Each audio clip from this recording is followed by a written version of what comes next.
Mga katambay, mga kababayan, si Kamanong po, nagbabalik po muli para po magkomento po muli sa inyo dito po sa Tambayang Makabayan.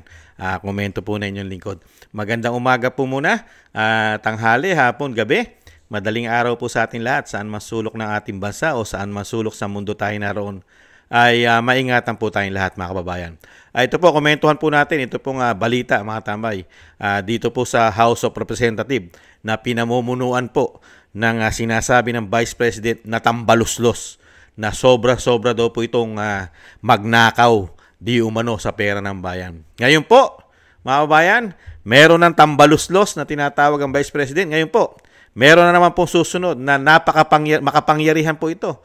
Isa po itong napakadelikado po at makapangyarihang posisyon din po sa Kamara. Ay isinusulong daw po at napupusuan ng anak ng presidente na si Sandro Marcos ay gagawin po yatang House Majority, mga katambay. Ibang klase po, no? Iyan po ang mga posisyon na talagang matitindi. Ang Speaker, House Majority Leader, at kung ano-ano pa. Talagang paghaharian na po talaga yata nila ng kanilang pamilya ang ating kaperahan. Hindi kaya? Nagtatanong lang si Kamanong. At alamin din po natin, mga katambay, yung mga ginawa po nila sa ating pera. Ano na po kaya ang nangyari sa ating pera? Lalong-lalo po yung ginawa po nila sa Maharlika Investment Fund. Kamusta na kaya yon? Yung kanila pong napakaganda raw po na ginawa na investment sa ating bansa, na napakalaking tulong daw po. Kamusta na kaya yon? Pakinggan po muna natin ang balita at komentuhan po natin, mga kababayan. Posibleng mas maging aktibo at makapangyarihan sa Kamara si Ilocos Norte Representative at Presidential son Sandro Marcos. Ayon sa politico.com.ph, siya ang napupusuan bilang maging House Majority Leader.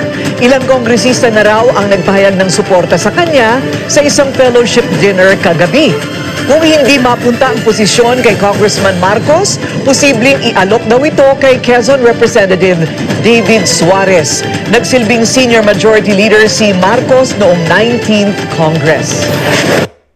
Grabe Nakita niyo po, mga tambay, matindi. Yan naman po ay pwedeng mangyari dahil sila po yung nasa kapangyarihan. Hindi po ba? Nakita niyo nga po yung kanyang tsuhin, yung pinsan ng kanyang ama, pinagharian po ang 19th Congress. Hanggang ngayon po, sinasabi nila ay hindi kayang matinag at masibak. Ngayon, isa na naman po na isang napakadelikado po yatang posisyon. Talagang kontroladong kontrolado po yata talaga nila ang pera ng bayan. Dahil mismo ang Vice President, ano po sabi?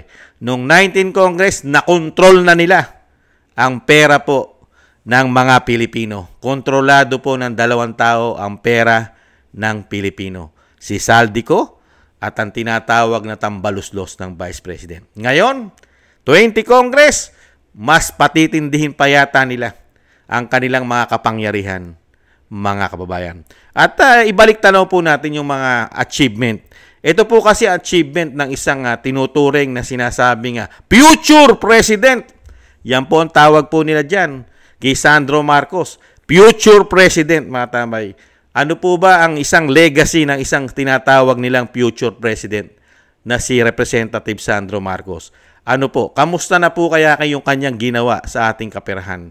Ito po yung kanyang pinagmamalaki po na kanyang legasiya, ang pagpasok at yung kanyang idea na pasukin natin ang katulad ng investment na napakalaking pera po ang inilagay po ng mga Pilipino. Kamusta na kaya ang investment na ito?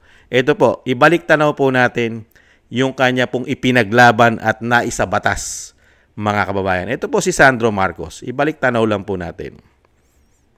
Say that it is. I think if you look at the model of Indonesia, there's been this thing that's been circulating that only countries with the current account surplus put up investment funds. If you look at the case of Indonesia, that's actually not the case. There are a lot of countries that have sovereign wealth funds which run deficits. All a deficit means is that you import more than you export.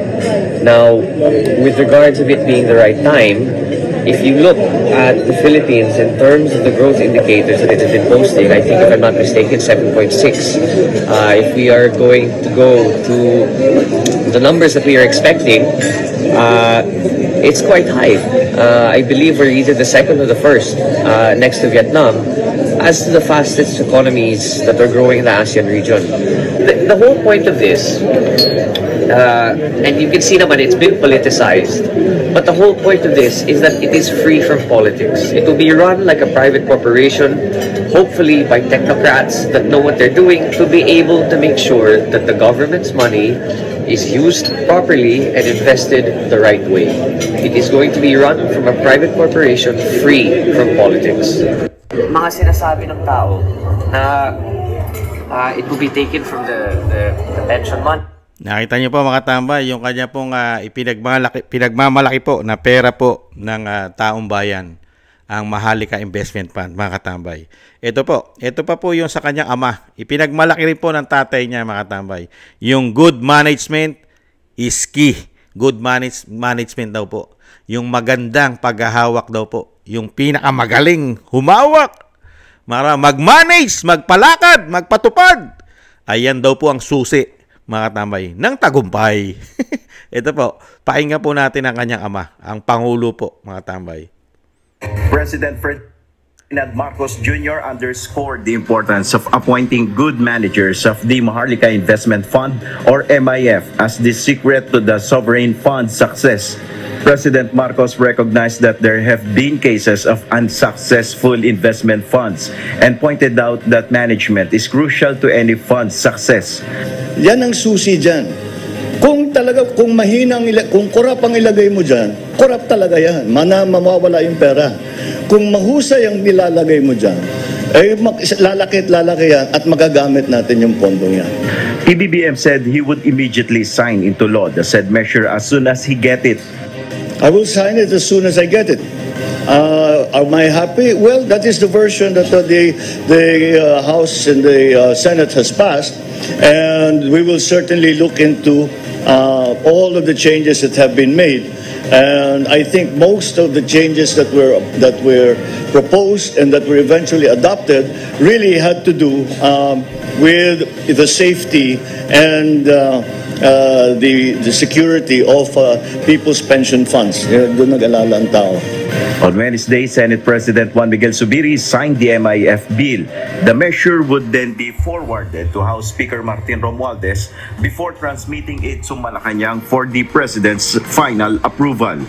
Nel Maribuhok, UNTV News. Ayan, mga tambay, nakita nyo po. Pag daw po korap ang inilagay po dyan sa Maharlika Investment Fund, makukorap, mananakaw. Pagka po korap, ano na po kaya nangyari? Ano po kaya nailagay dun sa Maharlika Investment Fund? Na hindi kaya korap? Ano na kaya nangyari? Ano na po balita ron? Wala na po tayong balita ron, no?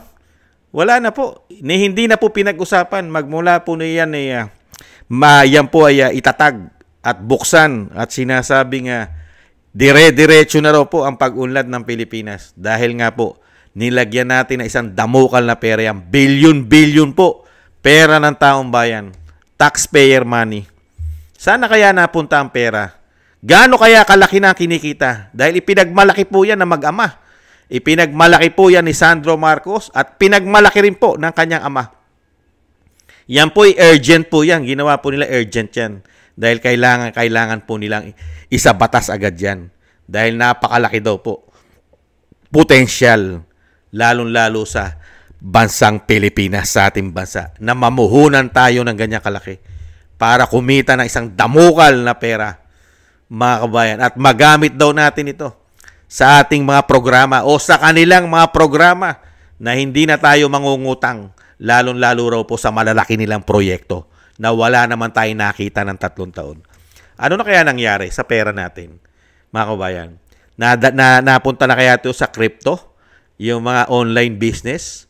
Nasa cryptocurrency na kaya ito? Napaghati-hatian na kaya itong pera ng Pilipino? Nagtatanong na si Kamanong. Nailagay na kaya nila sa business? Di ba? Usong-uso po kasi ngayon ang business sa online business. Malalaki nga crypto, di ba? Currency. Di ba? Yung mga Bitcoin. Yan ang mga malalaki pong ma-investment yan eh. Hindi kaya nailagay na dyan ang pera ni Juan de la Cruz at hindi na pinag-uusapan? O kaya nagamit na ng mga politiko itong pera ng mga Pilipino na inilagay sa investment ng Maharlika Investment Fund? Ano na kaya nangyari sa pera natin dyan? Ano na kaya balita riyan? Mga kababayan, yan po ang achievement. Yung pera po natin, pinagplanuhan po nila yan sa pangunguna po ng napakagaling na future president.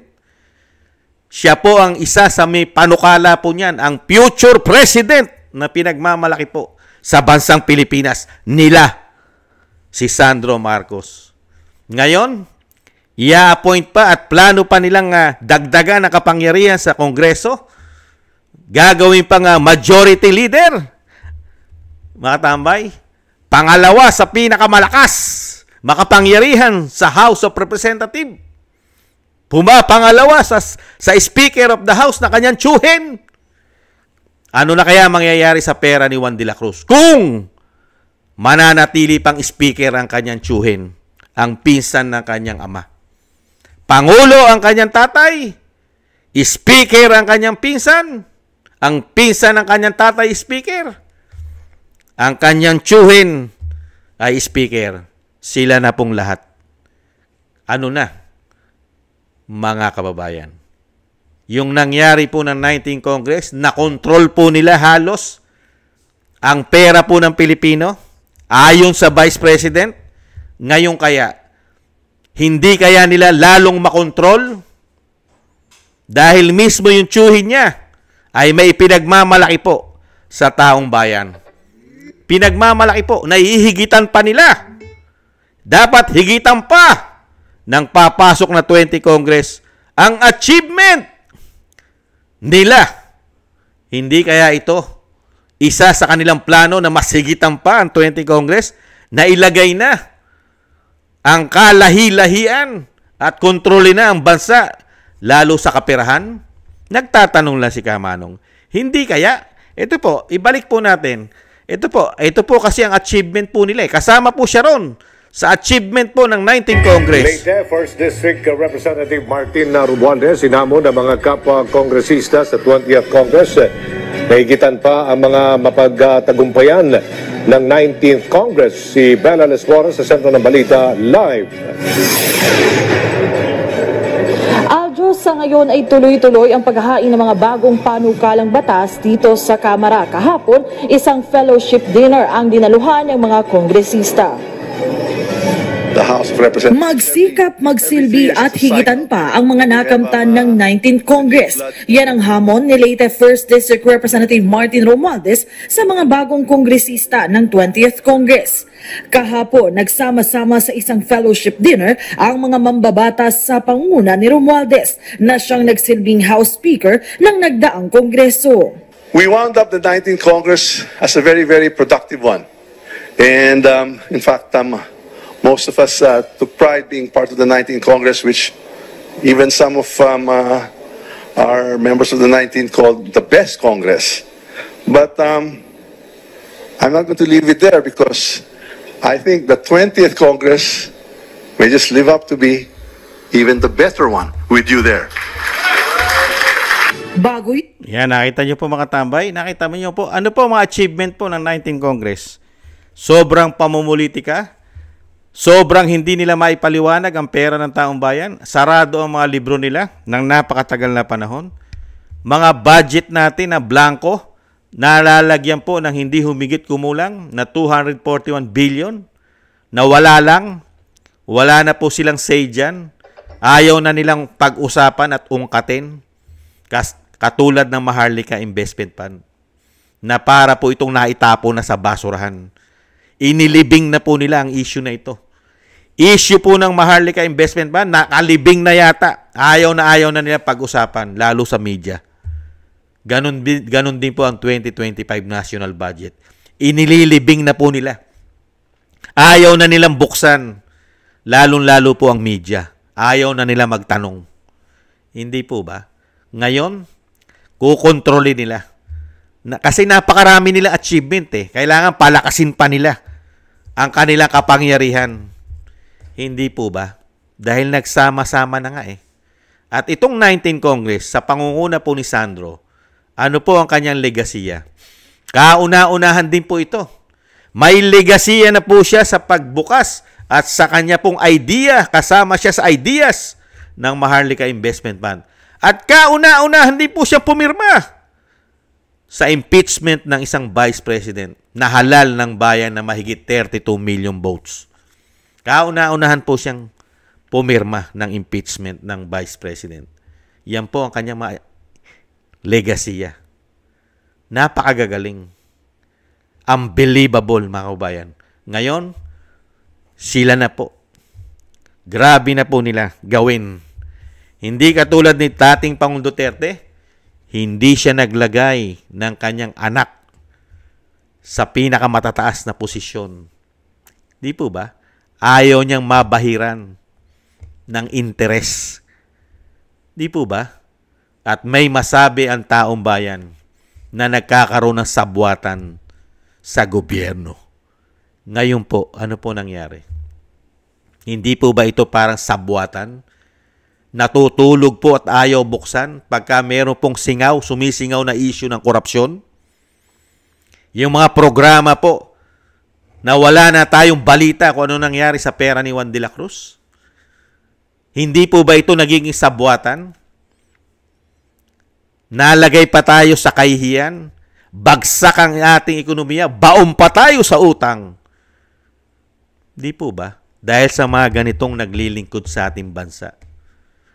Pinagtatakpan po ang kanila pong ginagawa. Lalong-lalo ko ito po ay issue ng korupsyon.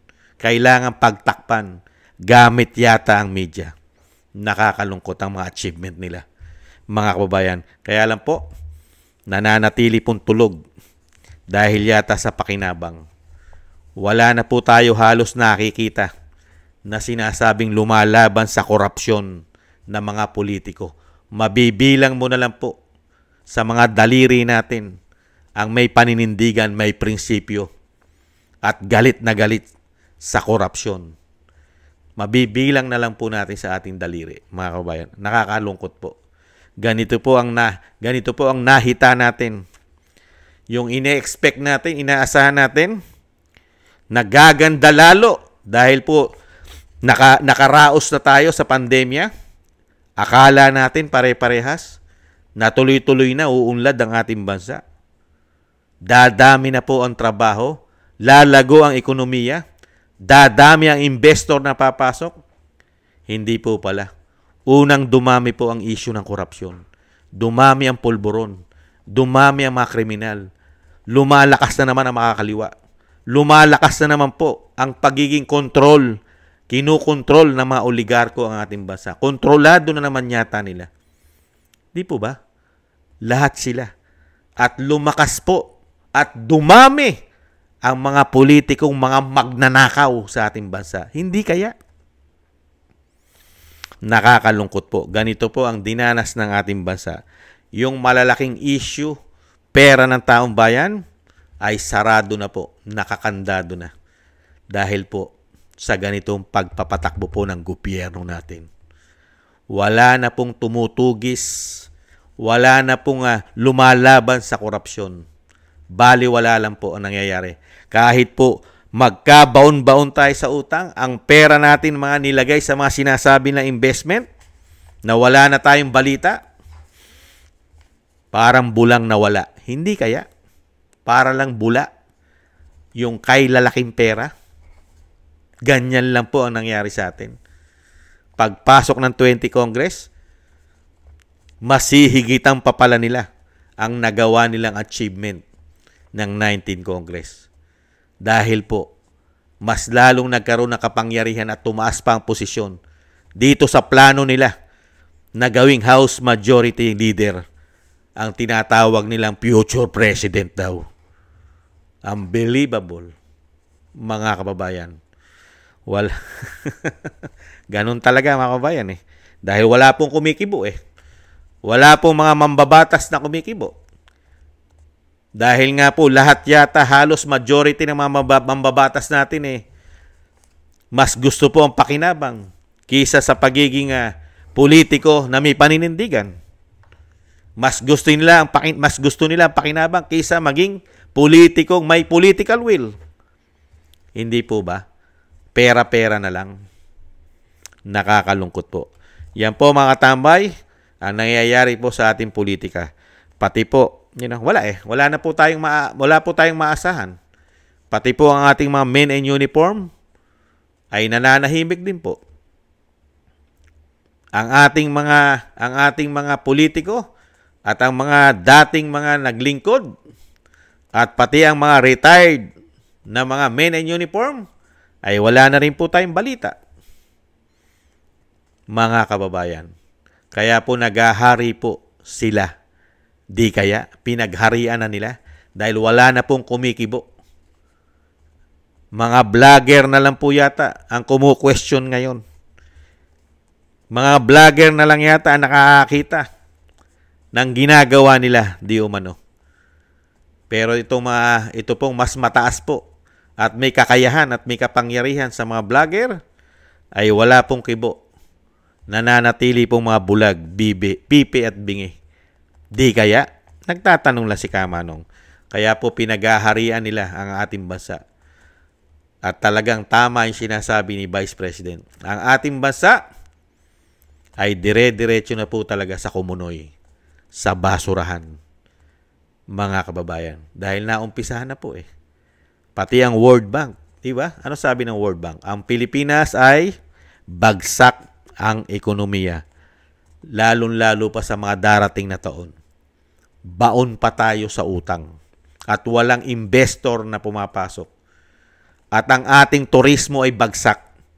Tinalo pa tayo ng Bangladesh sa turismo. Tinalo pa tayo ng Vietnam. Walang masyadong mga nagpupuntang turismo o turista sa ating bansa. Bakit kaya? Ano kaya dahilan? Mga kababayan, nakakalungkot po. Ayan po mga kababayan, ang ating pong komento dahil talagang hindi nila po bibitawan hanggang hindi yata ubos ang kaban o pera ng bayan. Hanggang may nagpapautang yata sa ating bansa ay hindi yata nila titigilan ding mangutang. Hanggang may nagpapautang. Hindi kaya. Maraming salamat po mga kabayan sa nagusto po ng ating Tambayang Makabayan sa YouTube at TikTok. At ganun din po sa mga nagko-comment, like, share, and subscribe. At sa ating po mga subscribers, maraming salamat po mga kabayan. Mabuhay po kayo. At ingat-ingat po. At shoutout po sa inyong lahat. At thank you rin po sa mga biyaya na pinagkakaloob nyo po. Shoutout po kay Norma Garcia, si Michelle Yamaguchi Vlog, si Rosalina RK, Team 888, Wills Bubbles 5697, si Arfel Villacorta, Teodorico Erguisa Jr., si Annie Jo, ako si Pilam, Jobelin Watanabe ng Japan, si Jem Aris ng United Arab Emirates, Baby Roman, Ate Isa na Cagayan, si Julieta Celona ng Sydney, Australia, Gina Ray Solidides ng Berlin, Germany, si Jake Yahoo 4531 ng Maistog, California, USA, si Eric Hershaw ng Canada, at si Kingston 123 ng Hong Kong. Thank you po sa inyo mga kabayan. Maraming salamat po. Ingat-ingat po kayo at lalong-lalo po sa inyong mga paggawa. Maraming salamat po. At syempre po yung panalangin at dasal, isama po natin ang Pamilya Duterte, ang Vice President at ang dating Pangulong Duterte na madugtungan po ang kanyang buhay at kalakasan at maingatan po siya sa kapahamakan at makabalik po sa lalong mabilis sa ating bansa. Isama po natin sa ating mga dasal. Thank you po mga kabayan. At muli po mga tambay, ingat-ingat po tayo. Sa muli, paalam po muna. Bye-bye. Ingat po.